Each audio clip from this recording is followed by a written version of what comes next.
大家嚟到真我藝術展2024已經完咗啦，今日終於都想帶大家睇翻呢一個藝術展嘅內容啦。我哋今次嘅主題咧叫做靈魂真我要出世特急。如果每一個人都有我哋嘅花火，如果每一個人都有我哋獨特嘅天賦啦，係獨一無二嘅，冇人可以取替嘅。我有嘅同你嘅嘢係好唔同嘅。咁呢個花火會喺呢一生人入邊點樣展現呢？靈魂真我要出世啦！咁今次呢個展覽呢，就係4個藝術家夾埋去合辦嘅，咁啊我就係主領人啦。咁仲有我嘅 partner 阿元啦、阿 Jack 花藝師啦，同埋 Topaz 係負責氣味啦、聲音啦，同埋一啲裝置嘅。但我哋4個有個好有趣嘅背景，就係我哋冇呢個藝術嘅背景嘅。喺呢個展覽入邊呢，分為2個部分，右邊呢，就係黑暗嘅部分，我哋點樣喺個黑暗入邊感受到嗰啲不是我嘅東西啦。咁從而咧，去到最後，我哋會經歷成個旅程，去到光明嘅部分。咁我自己覺得好好玩嘅一樣嘢就係上年咧，其實我哋係當一個 project， 係當一個人生成長嘅 project 去做，而唔係為咗要有一個展覽。咁所以係成個探索過程係唔同階段嘅一啲領悟嚟嘅，係好好玩嘅。咁我逐一介紹俾大家。呢個展覽咧係好互動性嘅，咁嚟到嘅觀眾我哋都會同佢開始傾偈啦，尤其是喺呢個書櫃。阿 Chat 咧就將呢個書櫃咧變咗做個好得意嘅裝置，可以攞唔同嘅葉片，即係當我哋見到後悔嘅時候，你嘅人生狀態有冇啲乜嘢事情令到你後悔呢？或者第一個 moment 第一樣嘢諗起嘅係啲乜嘢呢？你釋放咗未呢？每個人都有唔同嘅歷程，咁我好中意聽人嘅故事嘅，咁尤其是啲黑暗嘅故事就最 juicy 㗎啦。咁你呢，有冇啲乜嘢係你走過黑暗嘅東西，或者正在經歷一啲黑暗嘅嘢呢？跟住就真係一啲關於我哋經歷黑暗嘅作品啦。咁第一個作品叫做《生死與共》啊，係關於我同清水灣嘅故事嚟嘅。你要唔要試下摸下佢啊？第一次歡送一個動物嘅生命啦，做咗個少少嘅儀式。第二次呢，就係竟然咧有雀仔紅耳鵯嚟咗我屋企嗰個盆栽樹嗰度嚟起咗個雀巢，而就係呢一個雀巢啊。夜晚呢，就已經見到佢哋孵化，咦！我見證到佢哋嘅生命係好有趣嘅。咁我跟住去到8月嘅時候呢，我就見到呢個朋友仔。咁我見到佢呢，就已經係一個只有殘骨骸骨嘅狀態啦，冇晒所有嘅血肉㗎啦。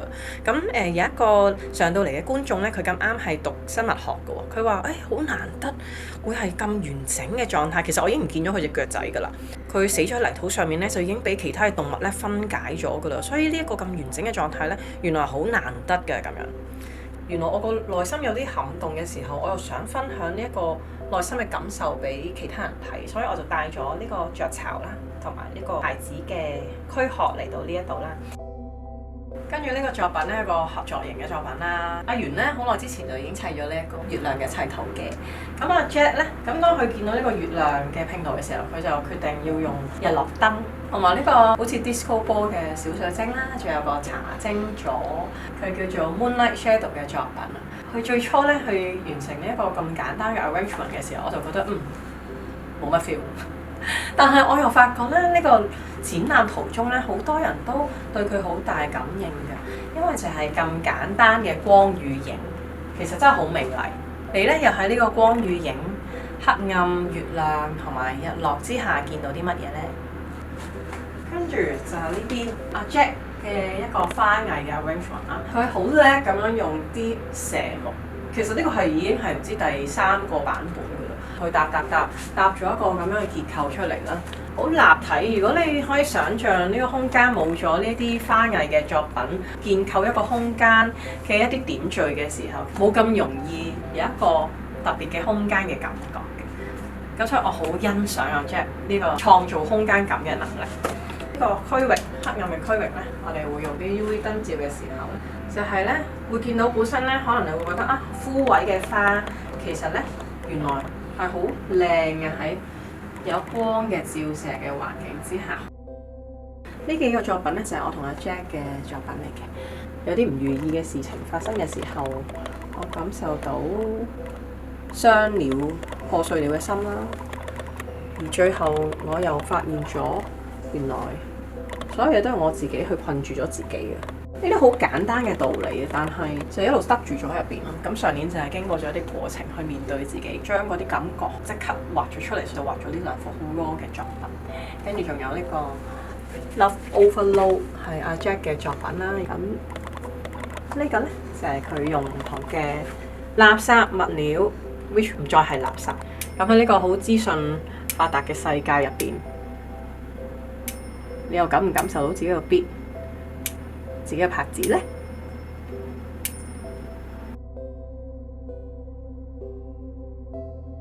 跟住呢個作品呢，就係一個我好親身去大自然嘅經歷啦。某一日突然之間夜晚覺得想一個人去夜浮，行落去嘅時候呢，係會面對一啲緊張、驚嘅。包括一個人身處大自然環境嘅嗰種驚啦，until 浸咗落去個水嗰度，好自在、好無牽掛嘅感覺。望上個天空上面見到個滿月嘅時候，嗰種好飽滿、好舒服、好同個大自然融合嘅感覺。然之後呢，仲有4月嘅時候，呢個作品又係有趣，純粹用雙手塗滿顏料。去感覺，其實當時我覺得我係面對緊有啲唔開心嘅狀態。咁喺呢個過程入邊有好多同自己嘅內心對話啦，去一層層一層抹完又再一層，再一層再一層，見到有啲感覺再抹走佢，重新嚟過。咁佢經歷咗4個鐘，咁最後就有啲可能黑色同白色對比嘅氛圍，而我又見到原來我內心出現咗一棵大樹，咁呢個作品係可以用手摸去觸摸到佢嘅質感，而我又見到最後有一隻蝴蝶飛咗出嚟，咁係一個咁強烈去同自己入邊傾偈，去觸摸我內心嘅能量嘅一個畫畫嘅作品嚟嘅。跟住就係我哋經歷完黑暗之後，就要會認識到一班志同道合的朋友，可能大家都經歷咗好多唔同嘅東西，而我哋又能夠互相鼓勵，互相一齊去陪伴創造，去走出我哋嘅 journey 嘅。再下一個呢，走出黑暗嗰個位呢，有一個位好重要嘅，就係一個無語、無批判、真正紫色嘅空間啦。所有嘅舊有嘅視覺、舊有嘅批判、迷失都冇聲啊，靜止嘅。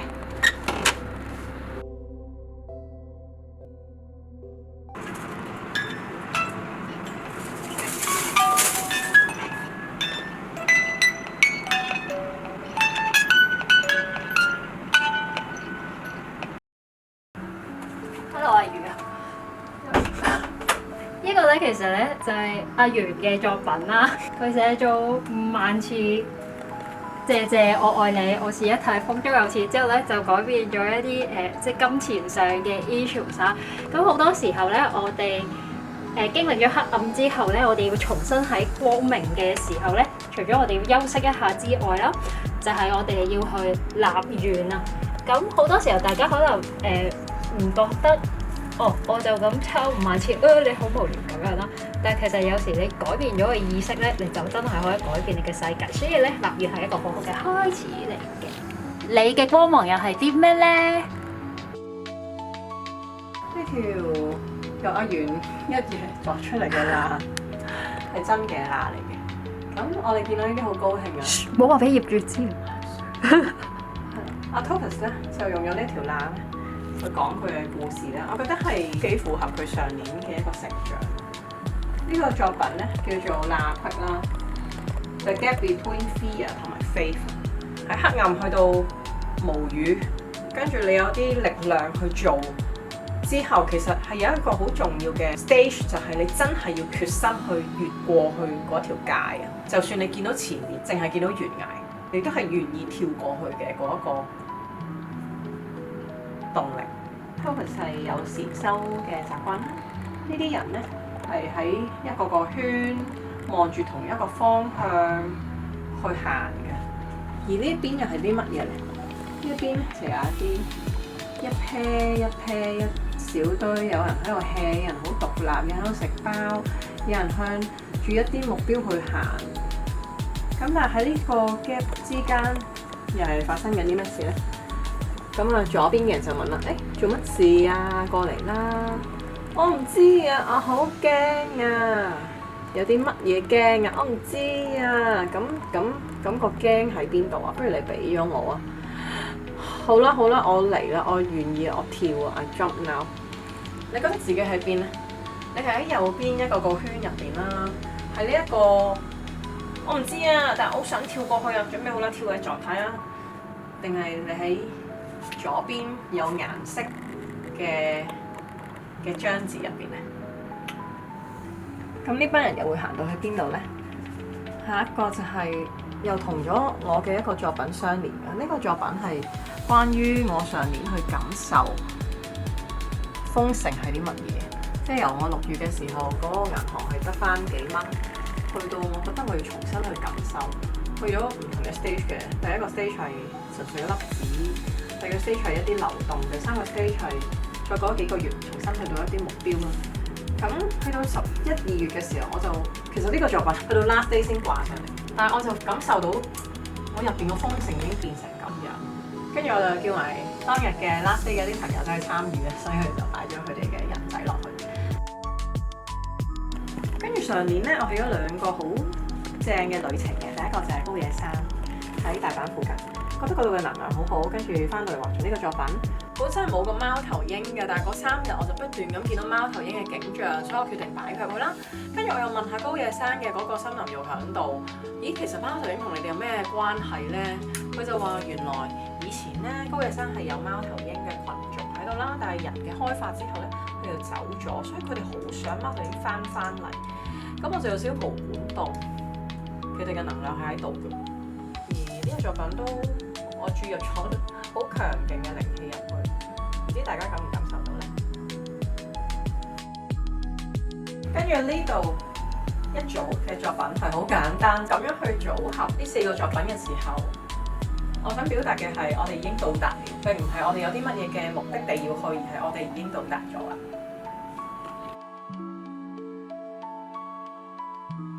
到最後就係阿 Jack 嘅 Two Rose Tree 啦，係一個星月嘅樹嚟嘅。